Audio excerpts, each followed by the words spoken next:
ये जो प्रिय बोलने वाले, इनसे बड़ा दुश्मन कोई नहीं है। कोई विरला होता है जो प्यार का अर्थ समझता है, अपने प्यारे के सुख में निमग्न रहना। वो तो केवल सच्चिदानंद भगवान ही जानते, दूसरा कोई नहीं। प्रीति की रीति रंगीलों ही जाने, ये संसारी जानेंगे। ये अपने स्वार्थ के बसीभूत, ये अपनी वासनाओं के कीड़े, ये प्रीति को जानेंगे, ये प्रेम को जानेंगे। तुम्हारे हृदय को छलनी कर देंगे। अगर अब बात नहीं मानोगे तो बाद में पछताओगे। हे सिंहवत जीना सीखो, सियारवत अगर जीवन जीना है तो इनके अनर्थ वचनों में लग जाओ। ये तुम्हें रुपया दे सकते हैं, तुम्हारा बैंक बैलेंस बढ़ा सकते हैं, लेकिन तुम्हारे हृदय की भोग वासना को नहीं मिटा सकते।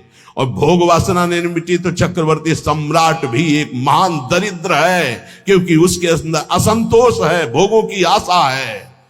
और फिकर फारी फकनी करे ताको नाम फकीर। कोई चिंता नहीं, कोई परवाह नहीं, इससे बड़ी कोई स्थिति नहीं होती। वही तुम्हें गुरुदेव देना चाहते हैं। इसलिए स्वीया सर्वे जिघांस्यत्यः बहुमृषा इसने पाशर निबद्ध। ये जो आपको भगवत प्राप्ति में रुचि नहीं उत्पन्न हो पा रही, भजन में अधिक लगन नहीं हो पा रही है, उसका कारण है तुम्हारी देह प्रियता और तुम्हारे देह संबंधियों की प्रियता। बड़ा सुख मिलता है हृदय को जब देखना हृदय में ये कौन है, ये अमुक है, ये अमुक है, रिश्ते नाते, ऐसा जब देखते हो तो कैसा लगता है। और जब प्रियाजू की बात होती तो कैसा लगता है। क्या प्रियाजू किसी रिश्तेदार जैसा सुख, किसी नातेदार जैसा सुख प्रियाजू से मिलता है क्या? और जबकि सच्चा रिश्ता नाता केवल प्रियाजू से। प्रियालाल पराये लगते हैं और ये मौसी मौसा फूफा फूफी फू जो माया में उड़ जाने वाले हैं, ये संबंध ऐसे घने लगते हैं। असली रिश्ता इतना छोटा, इतना कमजोर, और नकली रिश्ता इतना जोर का कि असली रिश्ता फीका पड़ जाए। यही तो बात होती है, यही तो परीक्षा होती है तुम्हारी कि तुम्हारा प्रिय कौन है, गुरुदेव, इष्टदेव या संबंधी। बस राधे श्याम, आप इस समय तो नहीं मिल सकता है, हमारे वाणी पाठ का समय यदि आपको मिलना है तो आप हम समय देंगे, फिर आप आइए। कौन सा ऐसा दृढ़ संबंध जो हमारे प्रिया प्रीतम से भी श्रेष्ठ हो। प्रवचन खूब सुन रहे हैं, परिवर्तन बिल्कुल 100 में 1% नहीं है। रिश्ते नाते का संबंध, देह का संबंध ये नहीं। उन्मत्तवाच प्रायः परिमुषिद्धियो मायया अनर्थ बीजम। नहीं समझ पा रहे। ये संबंधी, मित्र, रिश्ते नाते जो शब्द है उसको उन्मत्त कहते हैं पागलों के वचन। पागलों के वचन नहीं सुनने चाहिए। कैसे पागल? मोह मदिरा का पान किए हुए लोग हैं। मोह मदिरा ये केवल धाम है वृंदावन, इसलिए कोई जान पाया कि हम जिंदा हैं कि नहीं। पीछे कोई जान नहीं पाया कि जीवित है कि नहीं है, मृत्युलोक में हैं भी कि नहीं है, कभी नहीं। उन्मत्त प्रायः वाचः परिमुषितो धियो माया अनर्थ बीजम। हम इष्ट के संबंध के लिए अनंत जन्मों से भ्रमित होकर भटकते रहे। अब इस जन्म में नहीं, दबाव, रिश्ते का दबाव, परिवार का दबाव, संबंध का दबाव, तो भगवत संबंध कहां रहा? भगवत संबंध कहां रहा? यही श्री जी देख रहे हैं। आगे चलकर जो दुर्दशा होगी उसे नहीं समझ पाओगे। वो हमें दिखाई दे रही, तुम्हें नहीं। इसलिए बिल्कुल संभल जाओ, अब भी संभल जाओ। बार बार कहते हैं उन्मत्त प्रायवाचः परिमुषितो धियो माया अनर्थ बीजम। ये अनर्थ का बीज बोने वाले परिवार के जन होते हैं। अनर्थ का बीज ये उन्मत्त मोह मदिरा का पान करके बात करने वाले होते हैं। इनकी बातों में ममता मोह की गंध है, जो तुम्हारे हृदय की भागवतिक संबंध की सुगंध को छीण करना चाहते हैं। कोई भी हो। स्वार्थम मत्वा कृतार्था अथ न सुख विवेकादयो अग्राह्य वाचा। ये अविवेकी हैं, स्वार्थ भरे लोग हैं, इनकी बात को कभी नहीं सुनना चाहिए, क्योंकि विवेक रहित हैं, अग्राह्य, इनकी बात को न सुनना चाहिए न मानना चाहिए। अमुक संबंध केवल भगवत संबंध से, अन्यथा नहीं। अगर आप हमारी श्री जी से नहीं जुड़े हैं तो हम आपकी तरफ आंख उठा के नहीं देखेंगे। श्री जी से जुड़े हैं तो आपको हमारी तरफ देखने की जरूरत नहीं, श्री जी की तरफ देखो, हम अपने आप देख लेंगे। व्यवहारिक संबंध में कहीं किसी भी तरह का कोई प्रवेश नहीं है।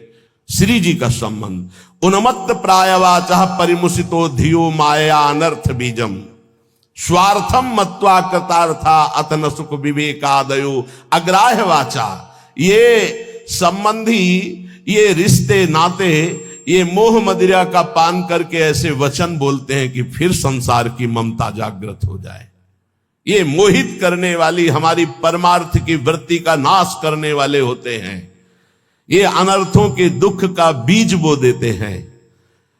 ये विवेक रहित बोलते हैं, इसलिए इनकी बात अग्राह्य वाचा, इनकी बात सुने मत, नहीं तो परमार्थ भ्रष्ट हो जाएगा।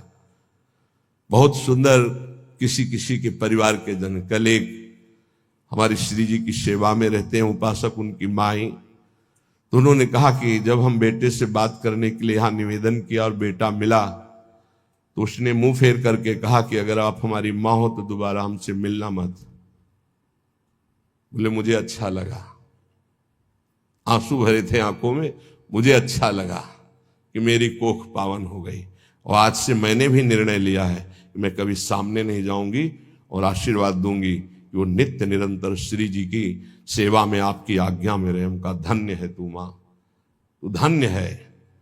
अगर और बहुत ही स्वभाव सुशील, बहुत ही अच्छा लगा बात करके कि मां हो भगवान मां दे तो ऐसी मां दे जैसी कल वो मिली, एक भी ममता की बात नहीं। बोले हमने भी निश्चय किया, मुझे भी अच्छा नहीं लगा कि मैं अपने बेटे को मोह से ग्रसित नहीं करना चाहती, परमार्थ में आगे बढ़ाना चाहती हूं, तो मैं कभी सामने न जाऊं। मैंने भी निर्णय लिया। तुमका धन्य है तुम्हारा। जो सेवक जी ने कहा नाम प्रसंग कहे तो उपदेश, वो धन्य देश है, वो धन्य कुल है, धन्य सुतात धन्य सो माय। तो है मैया तू उसी माय में आ गई जिसको सेवक जी धन्य कहते हैं। अरे धन्य है उसका गर्भ जिसके गर्भ से भगवान का महाभागवत पैदा हुआ। और तो सब न जाने कैसे कैसे संतानें उत्पन्न होती हैं और वो भगवान से विमुख नाना प्रकार के आचरण करके अपने आप को दुर्गति और माता पिता देख देख कर जलते रहते हैं। ये बात बहुत ध्यान से समझ लो जो इस श्लोक कह रहे हैं। ऊपर वाले श्लोक में बताया अपनी निष्ठा की युगल सरकार हमारे इतने सुंदर हैं कि करोड़ करोड़ कामरति मूर्छित हो जाए, लक्ष्मी नारायण भी शोभा देख करके ललचाने लगे, ऐसे हमारे उपास्य देव श्यामा श्याम है। हमारे श्यामा श्याम में रति किनकी नहीं हो सकती, जो विषय विष के कीड़ा बने हुए हैं, या जो ब्रह्मबोध के द्वारा मोक्ष प्राप्त करना चाहते हैं, या जो जीवन भर भोग भोगा बुढ़ापे में सोचते हैं हम प्रेमी हो जाएं। चिंतन वही है 60 70 80 वर्ष का भोगों का। अब चिंतन बदलना बहुत कठिन, कोई महापुरुष चमत्कार कर दे तो बात अलग।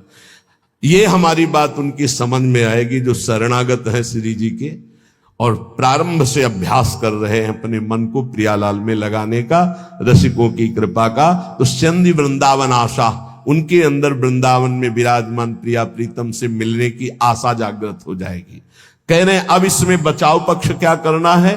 उन्मत्त प्रायवाचा परिमुसितो धियो माया अनर्थ बीजम। बुद्धि में ऐसा बैठा लो कि ये जितने प्यार करने वाले संसार के संबंधी हैं ये अनर्थ कर देंगे। अनर्थ क्या, हम जिस मन इंद्रियों को चुरा कर संसार से प्रिया प्रीतम में लगाना चाहते हैं ये पुनः वहीं लगा देंगे संसार में, पक्का। इनका प्रभाव ऐसा होता है, ये नहीं मानने वाले। परिवार के लोग साधु नहीं मानते हैं, कोई विवेकवान साधु मानता नहीं मानते। परिवार के लोग नहीं मानते, साधु थोड़ी मानेंगे, वो तो अपना रिश्ता नाता संबंध देखकर बात करते हैं, वो सांसारिक संबंधों की मान्यता रखते हैं, इसलिए नहीं। कबीर वहां ना जाइए जहां जन्मभूमि का ठाव, भगति भाव पूछे नहीं ले पुराने नाव। वो थोड़ी कहेंगे महात्मा जी, नहीं, वो तो वही कहेंगे आओ पंडित नाम लेके बात करेंगे, ऐसा अमुक ना।